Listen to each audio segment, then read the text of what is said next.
안녕하세요. 세계 첩보계 동향을 전해드리는 정보인 기자입니다. 지난주에도 첩보계에서는 많은 일들이 있었는데요. 그 중에 주목할 소식들 전해드리겠습니다. 중동 정세가 급박하게 돌아가는 만큼 이번 시간에는 이스라엘과 헤즈볼라 등의 동향을 집중적으로 전해드리겠습니다. 이스라엘이 팔레스타인 하마스에 이어 레바논 헤즈볼라에 대한 군사작전에 돌입한 가운데 이에 앞서 모사드와 신베트, 아만 등 정보기관이 총동원돼 가동한 암살 및 파괴 공작이 이목을 끕니다. 반면에 끈끈한 보관력으로 이스라엘의 무자비한 살육전에 맞서고 있는 두 조직의 보복전도 만만치 않을 것으로 보여 이 또한 주목거리인데요.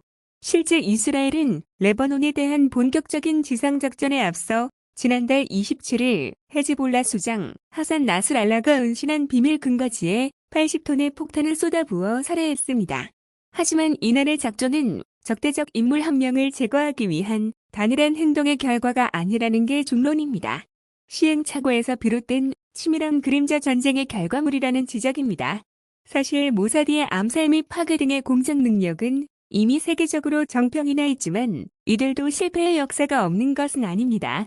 특히 이스라엘은 2006년에도 헤즈볼라와 34일간 무력 충돌을 벌인 적이 있지만 이때는 헤즈볼라의 게릴라전에 말려 압도적 전력에도 불구하고 고전하다 결국 100여 명의 사상자만 내고 철수한 사례가 있습니다. 이는 헤즈볼라에 대한 부족한 정보에서 온 사실상의 정보전 실패라는 평가를 받았습니다. 이때부터 절치부심한 이스라엘은 군정보기관인 아만사나 8100 부대에 고성능 감청 및 해킹 장비를 도입했고 미국 국가안보국 NSA와도 협력을 강화했으며 정찰용 무인기와 인공위성을 통해 헤즈볼라의 일거수일투족을 감시해왔습니다. 이뿐 아니라 국경을 통해 공작원을 침투시키거나 헤즈볼라 내부의 정보원을 심는 휴민트 공작도 병행했는데 그 결과 2008년 대사방 테러 사건의 죄악이었던 이마드 무그니에를 폭사시키며 과거의 치욕을 씻게 됩니다. 이런 정보 전력은 지속적으로 이어져 2020년 1월 이란 혁명수비대의 정례군 사령관인 거셈 솔레이마니의 동선을 파악하는 데 성공하며 미군이 드론 폭격을 가해 제거하도록 도왔습니다. 여기에 더해 가자 전쟁 발발 이후에는 모사드와 신베트의 정예 요원들로 구성된 암살 부대를 별도로 편성해 올해 7월 하마스의 지도자인 이스마일 하니에와 군사 지도자 무함마드 데이프를 집요한 추적 끝에 폭사시켰습니다. 모사드를 앞세운 이스라엘의 공작 역량은 최근에도 빛을 발했는데요. 헤즈볼라 조직원들이 핸드폰 도감청을 우려해 삐삐로 불리는 무선 노출기와 무전기 사용을 장려하고 있다는 정보를 파악하고 헝가리에 유령 회사를 세워 폭발물이 심어진 삐삐와 무전기를 대량으로 팔았습니다. 이 통신 장비들은 지난달 17일과 18일에 걸쳐 일제히 폭발하면서 헤즈볼라에 막대한 인명피해를 입혔습니다. 이들은 여기에 그치지 않고 헤즈볼라 지도자, 군 지휘관 등 핵심 인물들에 대한 폭격을 벌여 미사일 부대 사령관 등을 폭사시켰고 결국 수장인 나스랄라까지 사망케 하면서 헤즈볼라의 기세를 꺾는데 전력을 쏟고 있습니다. 그렇다고 이란을 중심으로 이스라엘에 맞선 하마스와 헤즈볼라 등 이른바 저항의 축 동맹들이 이대로 위축될지는 미지수라는 분석이 많습니다. 다수의 국제관계 전문가들은 과거의 사례를 들어 이스라엘의 공작 능력만큼이나 하마스와 헤즈볼라 등의 생명력과 보건력도 무시할 수 없다는 시각인데요. 실제로 이스라엘은 지난 1992년 헤즈볼라의 창설자인 아바스 알 무사위를 헬기 공격으로 살해했지만 후임으로 더 급진적인 나스랄라가 32년간 헤즈볼라를 지휘하며 강한 군대로 성장시켜왔습니다. 이번 나스랄라 사망 후에도 헤즈볼라는 군사작전을 기획하는 지하드 평의회 의장인 하심 사피에딘을 후계자로 지목하며 빠르게 지휘체제 정비에 나서는 상황입니다. 하마스 역시 지난 2004년부터 계속된 이스라엘의 최고 지도자 암살에도 불구하고 조직 정비를 멈추지 않아왔고 최근 하니의 사망 후에는 야휘야 시나라를 중심으로 전열을 정비하는 중입니다.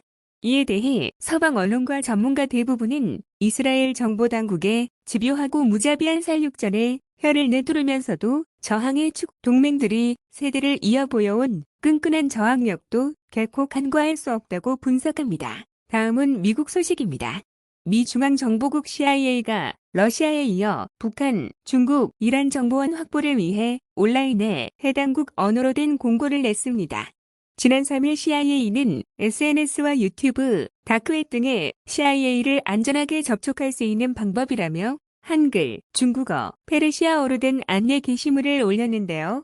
CIA는 북한을 대상으로 한 2분 10초짜리 영상에 소리는 넣지 않은 채 북한식 한글로 CIA는 각 나라의 언어로 CIA에 안전하게 연락하는 법을 알려드리고 있다며 CIA라고 사칭하는 웹 사이트와 사회교제망 계정을 조심하시고 CIA 공식 사이트 주소와 계정인지 확인하시라고 안내했습니다. 그러면서 집이나 직장에 있는 컴퓨터로 연락하지 말고 최신 버전의 웹 브라우저를 쓰라며 주의사항대로 한 후에는 검색 이력 등을 반드시 지우라고 적었습니다. 또 신변 안전 수준을 높이기 위해 연락할 때는 토르나 믿을 만한 가상사설망을 사용해야 하며 러시아, 이란, 중국 혹은 미국의 비우호국에 있는 가상사설망은 사용하지 말라고 안내했습니다. CIA는 토르망을 사용해 연락하고 싶으면 주의사항에 따라 가상사설망을 활성화시키고 제시된 주소를 사용해 연락하라며 연락할 때는 도시와 국가, 이름과 직위, 연락처, 우리가 관심 가질 만한 정보를 포함하라고 주문하기도 했습니다. CIA는 회답까지는 시간이 걸릴 수 있다면서 회답 이메일이 스팸 우편함에 들어가는 경우가 있으니 스팸 우편함도 확인하라고 덧붙이면서 같이 일할 날을 기대하고 있습니다. 연락 기다리겠습니다. 라며 안내문을 끝맺었습니다. 이번 공고물은 앞서 CIA가 러시아에서 정보원을 모집하는 현지어로 된 공고를 2022년부터 올해 초까지 수차례 낸 적이 있는데 이를 북한, 중국, 이란에 적용한 것입니다.